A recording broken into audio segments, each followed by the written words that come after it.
ప్రభు ఎదుట నమ్మకంగా ఉండాలి. ప్రభు యొక్క పనిలో నీ వంచుగా నీది ముద్ర ఉండాలి. ప్రార్థన చేసే విషయంలో అయినా సరే. నా ఆత్మీయ తండ్రి చెప్తాడు, అది ఆ పక్కన ఆడ కుప్పలా కూర్చుంటాడు. ఇక కూర్చుంటే ప్రార్థన చేస్తూనే ఉంటాడు. ప్రార్థనలో వెళ్ళాడంటే 4 గంటల దాకా ప్రార్థన నుంచి బయటికి రాడని. పరిచర్య అప్పచేసి ఇదిగో నమ్మకంగా పరిచర్య చేస్తారని చెప్పాను. నా ప్రభు కృపను బట్టి ఆత్మీయ తండ్రి ఇచ్చినటువంటి సాక్ష్యం ఇది. అతను చాలా యథార్థవంతుడు అని చెప్పని సంఘం ఎదుట సాక్ష్యం ఇచ్చాడు. చాలదా నా బ్రతుక్కి? దేవునికి మహిమ కలుగును గాక. హల్లెలూయా. పరిచర్యలో తండ్రి సన్నిధిలో ఇప్పుడు అక్కడక్కడ క్లాత్ డెకరేషన్ చేస్తూ ఉంటారు. పైన సీలింగ్, రేకుల కింద సీలింగ్ క్లాత్ కడతారు. రొంపిచెర్ల మందిరం, తాటాకు మందిరానికి నేను అభిషేక్ అని రక్షణ పొందకముందు ఆదాం ఆ పిల్లగాడి పేరు, సన్నగా ఉంటాడు. నేను రక్షణ పొందకముందు ఎలా ఉన్నానో ఐ విట్నెస్ వాడే. కానీ వాడు రక్షణ పొందిన తర్వాత వెళ్ళిపోయాడు, దేవుని సన్నిధికి వెళ్ళిపోయాడు. వాడు బ్రతికున్నప్పుడు రొంపిచెర్లలో తాటాకు నిట్టాళ్ళ మీద వేశారు. తాటాకు మందిరానికి బలిపీఠం సరిగా క్లాత్తో సీలింగ్ చేశారు. 6 రోజులు పట్టింది. పాషగారు అంటాడు, దానియేలు షాలింరాజు గారు చూస్తే అరుస్తాడను. అరిసినా సరే నేను ఆగనన్నా. చెబితే ఎనవాడు, ఎన్న అరిస్తే నా పేరు చెప్పన్నా. ఈ దానియేలు మొండోడు చెబితే తినడు అని చెప్పాను అంటాడు. చివరికి మందిర ప్రతిష్ఠ అయిపోయిన తర్వాత దైవజనుడు వచ్చి, షాలింరాజు గారు వచ్చి ఆ పైకి చూడటం, గుమ్మం దాకా పోవటం, మళ్ళీ రావటం, పైకి చూడటం, గుమ్మం దాకా పోవటం, మళ్ళీ రావటం. బాగుంది అంటున్నాడు ఆ సీలింగ్ చూసి.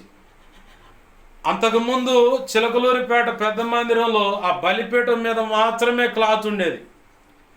ఇప్పుడు ప్రతి మందిరానికి పూర్తిగా క్లాత్ అనేది కడతాం అలవాటైంది. ఆత్మీయ తండ్రితో పాటు 2 స్నేహితులు సేవకులు ఉండేవారు, కిరణ్ పాష్ గారు, రవి పాష్ గారు అని. నీ దగ్గర ఉన్నవాళ్ళు మామూలు కాదు, మేధావులయ్యా. ఆనాడు దావీదుకి 3 ఆ బావి కాడ పోయి నీళ్లు తెమ్మంటే ఎలాంటి వాళ్ళు ఉన్నారో అలాంటి వాళ్ళని ఇచ్చాడు నీకు అని చెప్పారు. అదే 4 స్తంభాలు నీకు ఇచ్చాడు దేవుడు, సామాన్యులు కాదు వాళ్ళని. దైవజనుడు ఏదైనా పని అప్పచెబితే ఆ పని ఆయనతో పని లేదు. ఆయన అనుకున్న ఆలోచనలో ఒక ఖర్చు ఉంటుంది. ఆ ఖర్చు కంటే ఇంకా తక్కువ ఖర్చులో అవన్నీ చేసి ఆడ పెడతాం మేము. నా వంచు నాకున్నది ఆ ముద్ర. ఎత్తుబల్లాలు చేయించమన్నారు, పాత్రం సామాను కొట్టుకుపోతా. నేను బజార్లో అడిగితే జత 6,500 అని చెప్పి అంటారు. పాత్రం సామాను పోతే అవి మొత్తం 1,500 లేదంటే 2,000 1,500 లేదంటే 2,000 చేయించుకొని వస్తా. అట్లా ప్రతి విషయంలో ప్రతిదీ అవగాహన ఉంది కాబట్టి ప్రభు కృపను బట్టి రక్షణకరమైన ఆలోచనకర్తగా ఉన్నాను. ఇప్పటికీ నా ఆత్మీయ తండ్రి కన్నీరు గారుస్తాడు. అలాంటి వ్యక్తి నా పక్కన లేడు. డెకరేషన్ చేస్తూ ఉంటే సంఘంలో ఉన్న వ్యక్తులు వాళ్ళతో అన్నాడంట, నేను లేను, ఈ డెకరేషన్ మీ వల్ల కాదు అబ్బాయి, దానియేలు మాత్రమే సెట్ అయ్యాడు అని చెప్పి. పరిచర్లైనా ప్రార్థనలైనా నీ వంచుగా నీది ఒక ముద్ర ఉండాలా. అందరూ ఇలా ఉండాలి, ఇలా భక్తి చేయాలని చెప్పాను, ఇలా పరిచర్య చేయాలని. వంట పరిచర్య చేశాను నేను, వంట వండుతా నేను.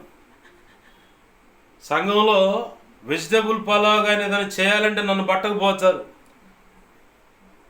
మొత్తం మీద 1/4 కిలో మసాలా వాడతా, 25 కిలోల బియ్యం టిక్కీకను, 15 కిలోల చికెన్కి. నా ఆత్మీయ తండ్రి అనేవాడు, భక్త సింగ్ గారు కూడా ఉప్పాట చూసి తోకం చూసుకొని, ప్రభు నీ చిత్తమా కాదు అనేసి అట్టేసి సేవ చేశాడు. నిన్ను కూడా దేవుడు అట్నే చేస్తున్నట్టుకుంటే అబ్బాయి అని చెప్పాడు. ప్రభు కృపను బట్టి అట్నే అయింది అనిపిస్తుంది. ఇప్పుడు వంట వండాను, ముక్కరావు కూడా ఉండేది కాదు, మొత్తం ఖాళీ ఊడకట్ట తుడిచేసేవాడు అనమాట. దేవునికి మహిమ కలుగును గాక. హల్లెలూయా.